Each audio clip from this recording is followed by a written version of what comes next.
Sveiki!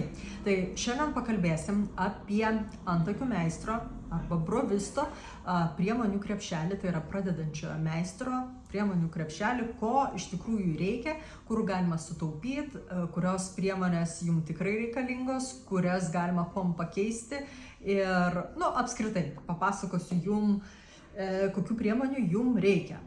Nes iš esmės tai kiekvieną dieną dabar išeina vis kažkokių naujų produktų, naujų dažų ir ar tikrai visų jų mums reikia, kad galėtume gerai daryti procedūrą? Klausimas. Ar įdomu išbandyti? Tikrai taip. Tai, žodžiu, pašnekėsim dabar apie tai, be ko tikrai neišsisuksit ir ką reikia jums turėti. Priemonės, ant kurių tikrai nereikėtų pataupyti, tai yra apsaugai savęs ir klientui, tai yra įvairios dezinfekcinės priemonės, tokios kaip odos dezinfektantas, Kutasept arba įvairūs, galima įsigyti vaistiniai. Toliau yra paviršių įrankių dezinfektantai, irgi yra įvairių dydžių, kiekių firmų. Toliau be abejo pirštinės rekomenduoju, nitrilinės, prie jų vaškas taip nelimpa. Toliau irgi ateityje, jeigu turėsit vaško šildytuvą, tai labai rekomenduočiau tokį vaško įrangos nuvaliklį, labai gerai nuvalo, nes vis dėlto jisai apsiteršia, o jeigu jisai yra aplipęs vašku, tikrai labai neestetiškai atrodo. Kitas dalykas, kuris toksai sausau, ar ne, dėl jo reikiamybės, tai yra toksai įrankių ir šiaip čia yra volelių valiklis, kurį va taip pat užmaišau procentų 80 vandens, 20 jo, ir čia merkiu volelius, bet taip pat čia galima ir 15 minučių pamerkti ir savo pincetus bei teptukus, aišku, ne per naktį. Tai va, tai tokios mums reikalingos apsaugojimo priemonės. Toliau pagrindė vienkartinės, iš kur ne tik priemonės, tai be abejo pagaliukai su vatyte apvalyti kontūrai, depiliaciniai pagaliukai, tai ant šitų netaupom. Ant ko galima būtų pataupyti, tai ant šitų šukelių, jas, kadangi darysit tik antakių dažymą, ne laminavimą, tai jas galima būtų dezinfekuoti ir išsiplauti ir ne vieną kartą naudoti. Arba padovanoti klientui, čia jau kaip nori. Toliau dažų maišymui rekomenduočiau stiklinį indelį, nes jisai nenusidažo, lyginant su plastikiniu, bet jeigu pataupant, kai kurie dažai duoda firmos, kai kurios duoda dovanų plastikinį tokį indelį. Toliau ausų krapštuko prireiks, dar vatos diskelių. Ir šiaip savo stalviršiui apsaugoti, aš rekomenduočiau ne kiekvieną kartą naują servetėlę, kas irgi kaštai, o nusipirkti iš karto daugkartinį štai tokį paklotėlį, kilimėlį, pas mane jisai yra e-shop'e, čia gražiai susidėsit savo teptukus, pincetus, čia toliau visas priemonės ir putas galit, vatos diskelius, čia po to teptukus galėsit valyti, žodžiu, šitą tai žiauriai rekomenduoju, tikrai labai geras produktas. Taigi, o dabar apie pirmiausia paruošimą odos, nes paruošimas antakių dažymui yra kertinis dalykas, nes jeigu odos tinkamai neparuošti, tai dažai nuo odos nusiplaus, nežinau, jaučiu sekančią dieną. Gerai, dar po dienos, maksimum 2 dienas laikys. Tai paruošimas yra kertinis dalykas. Tai aišku, tų priemonių visokiausių yra krūva. Aš čia prisirinkus ir dar čia netelpa man, bet tikrai tiek nereikia turėti. Mes renkam dabar tokį minimalesnį rinkinuką pradedančiajam. Ir ką aš galiu pasakyti? Tai yra tų putų visokiausių. Yra su spalva iš laminešės. Kuom jos ypatingos nieko, tik kad spalva pridėta. Jeigu norit iš tikrųjų, pasakysiu paslaptį, jeigu norit iš tikrųjų pridėti kažkokios spalvos, tai nusipirkit manikiūro pudros. Ir jeigu norit filmuojant kažką Instagram ar panašiai, tai šiek tiek įlašinkit, kažkur prisipurkškit, žodžiu, tų putų, įlašinkit miltelių tos pudros, pamaišykit ir turėsit įvairiausių spalvų ir nereikės jums atskirai pirkti putų spalvotų. Toliau putos yra, žodžiu, putų taip, maži kiek ir dideli. Maži tai būna visą laiką standartiškai po 50 ml. Arba, pavyzdžiui, dar turiu tokį šampūną iš Lucas Cosmetics by CC Brau. Šitas man gal nelabai patogus, nes jisai yra toksai tirštas ir iš tikrųjų dabar aš jau galiausiai atsisukinėju ir kišu šukytės tenai į vidų. Tai man labiau patinka toksai vakuume su purškikliu. Tai iš esmės yra, jeigu pradedančiajam, tai taip, galima imti mažesnį kiekį, 50 ml, bet šiaip, jeigu jau taip žiūrėt, kad planuojate dirbti, vis dėlto didesni kiekiai, 2,5 karto, gerai, nuo 2 iki 2,5 kartų yra tikrai pigiau. Tai va, toliau tada apie skrabus. Taigi dabar apie papildomą odos paruošimą. Aišku, jūs galit paimti putas ir su šitom šukytėm kaip ir padaryti tą tokį, sakykime, skrabą mini. To pradžiai tikrai, manau, užtektų. Bet šiaip yra papildomas odos paruošimas, įvairūs skrabai. Tai yra tokie pilingiukai su grūdeliais iš My Lamination, kreminis, su mažesniais tokiais riebesnis sausai odai ir gelinis tokiais stambesniais grūdeliais mišriai riebiai odai. Arba Maksimova, čia tokia ganėtinai yra šiaip naujiena, jisai visiškai skystas, jisai yra enziminis su vaisių rūgštim, tai jisai iš esmės net jautriausiai odai tinka. Tai šitie dalykai tokie sausau, ant jų galima būtų pataupyti, kol po to užsidirbtumėt pinigėlių ir galėtumėt juos investuoti. Toliau dabar keliaujam prie eskizo darimo ir eskizą galima daryti keliais skirtingais būdais. Tai dabar aš jums parodysiu gal, sakykime, pradėkim nuo pieštukų. Yra baltas pieštukas, toksai aliejinis, ar ne? Pasipaišykim. Jisai yra iš esmės pieštukas kaip pasta pieštukė. Tu daraisi kontūrą aplinkui ir dažai jau viduj. Arba, sakykime, yra pudrinis pieštukas. Va čia turiu Zolos. Jisai tokia kaip pudra ir jisai lengviau nusivalo. Šiaip su juo galima būtų dirbti netgi tą techniką, kur visą antakį užspalvini ir ant viršaus dažai. Bet man apskritai pieštukais dirbti nepatinka, nes jie turi būti visą laiką gerai pagalasti, kas mums tampa nebeekonomiška, nes jeigu jį non-stop galandi, tai droži, tai nieko iš jo ir nebelieka. Tai nėra man jisai toks patogiausias būdas, plus pradedančiajam piešti su pieštuku ant veido tiesią tolygią liniją, tai čia yra tas pats, kas, nežinau, ne vizažistui akių pravedimą nupiešti. Tai nelabai man. Kitas dar dalykas, kitas būdas yra su siūlu, spalvotas siūlas, gal retesnis būdas, gal labiau naudoja jį permanento meistrai, bet irgi galimas toks variantas. Tiesiog po to vis tiek jums reikės arba pieštukus sujungti užpieštas linijas, arba naudoti pastą. Ir pasta yra man labiausia patinkantis būdas.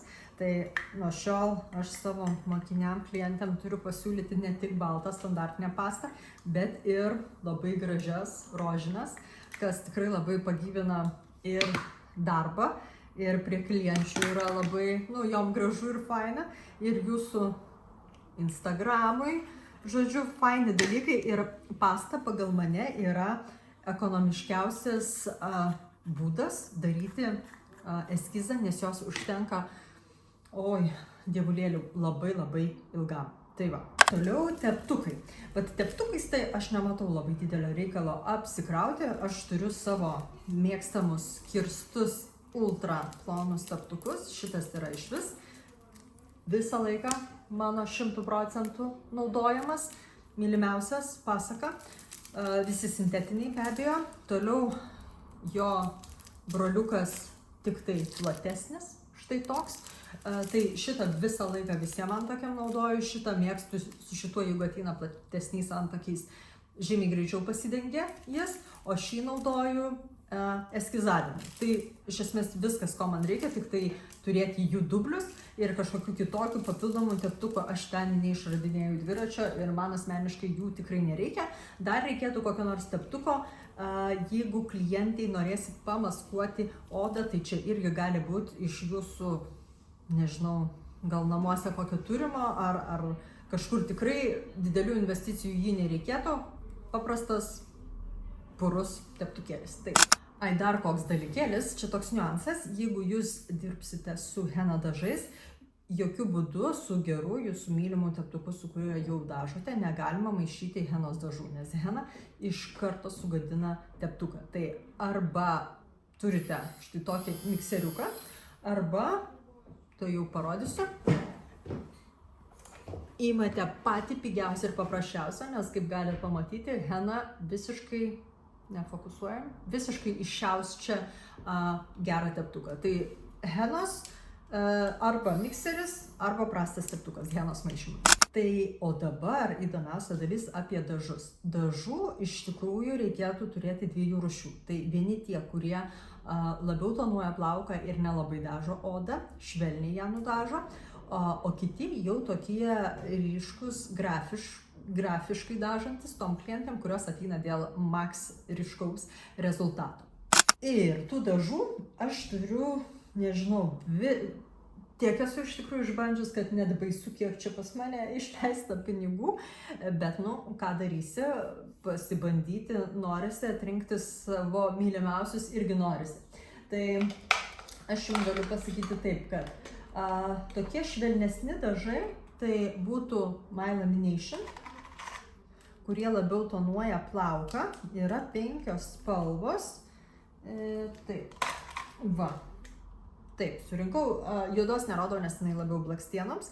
Tai einamiausia light brownas, kurią po to maišau su brownu ir tada jau grafitu arba česnatu, žiūrint kokio atspalvio aš noriu. Tai va čia šitie dažai, kurių yra didelis pakankamai kiekis, 20 ml.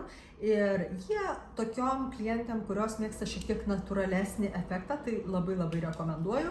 Ir yra nemažas kiekis oksidanto, kurgi aš jį turiu. Štai, toksai kiekis oksidanto, man rodo, 60 ml čia. Tai tikrai labai ekonomiškas variantas, šituos dažus jūs naudosit, nežinau, labai ilgai, tikrai kokius virš pusės metų, tai 100% intensyviai dirbant. Toliau kiti jau ryškiai dažantis dažai, tai būtų iš Maksimovos naujiena skisti, girdit, visiškai skisti dažai, su 3% oksidantų. Čia jų yra, tuoj pasakysiu kiek spalvų, 3, 5, 9. Jas turiu 8, man atrodo, e-shop'e, nes viena yra tokia ryžavota, tai jos nebus, tik tai pabandymai turiu. Nuostabios spalvos, be galo gražiai dažo, tikrai nuostabus dažai, labai man patinka.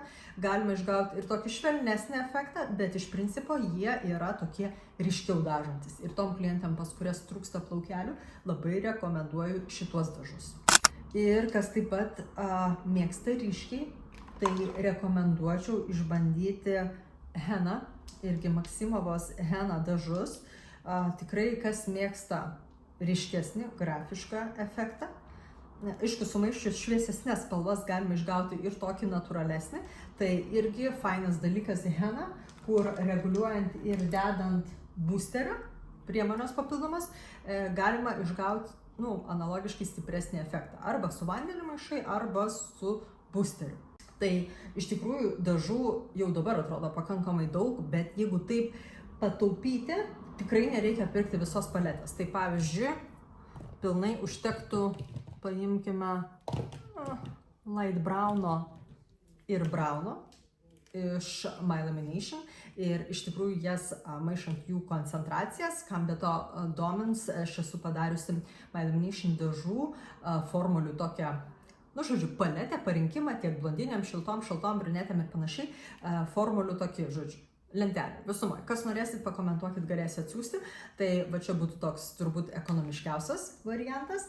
O jeigu imti iš Maksimovos, irgi galima būtų paimti kokių 2-3 spalvų, su kuriom pradžiai tikrai galėtumėt išsisukti, reguliuojant spalvos išlaikymo laiką. Tai tikrai nebūtina įsigyti iš karto 8 spalvų ir vaidinti super improvistą.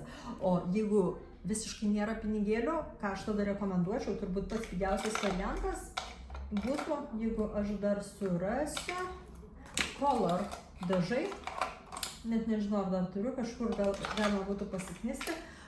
Color dažai, jie yra iš viso tikrai gana pigus, tiesiog nepalieka pėdsako ant odos. Tai galima pabandyti surasti kaskadoj ar drogė, tokius pigesnius, ir kad bent jau pradėti atmušinėti ir atkalinėti ranką. Tai va.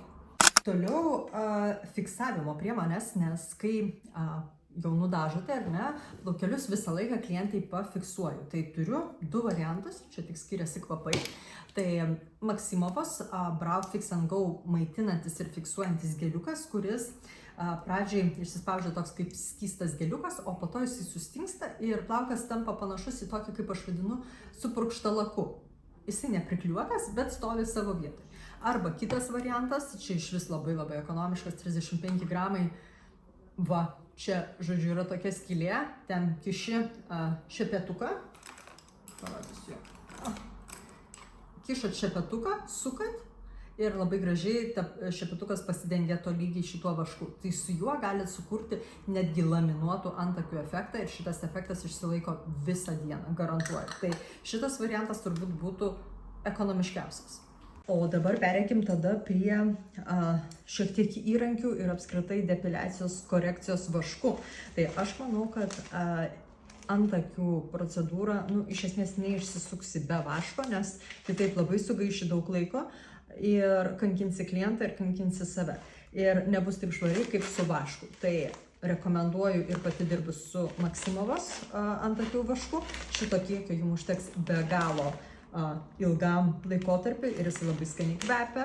Jis yra su bičių vašku ir, man rodos, daržovių ingredientais. Jisai yra veganiškas ir hipoalerginis, tinka jautriai odai. O pereinant prie įrankių, pincetų, čia yra labai jautri tema. Aš turiu krūvą įrankių ir pradėjau savo karjerą nuo pincetuko už 6 euriukus, kaskado įsigyto. Tai jisai taip ir dirba, žinokit, kaip už 6 euriukus. Ir čia po to aš pirkau Real Techniques. Apie pincetus aš galėsiu padaryti atskirą video, nes čia yra atskira tema. Tai išbandžiau Real Techniques, toliau Nick Mole, kaip čia parodyk, setą tokį, My Lamination. Toliau turiu garsųjį Anastasijos. Tai į pincetus be abejo savo brando, kuriuos pasidariau pagal tokius idealus ir tokius reikalavimus, kokie patinka man. Ir labai rekomenduoju šiaip išbandyti šitos pincetus. Kas esat Vilniuj, galite ateiti pas mane gyvai į studiją ir pajausit ir pabandysit. Tai pincetai atskira tema, bet iš esmės į pincetą gerą tikrai reikia suinvestuoti, o mano pincetai ne tik geri, bet ir labai nebrangus.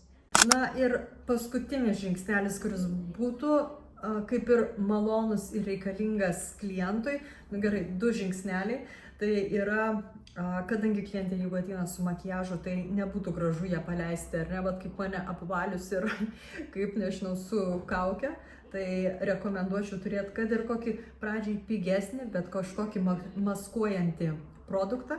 Pavyzdžiui, aš naudoju My Lamination su SPF 20, kuris ir ramina odą ir maskuoja, yra keli atspalviai. Tai tikrai gera kaina ir be abejo ir pati savo namuose galite naudoti.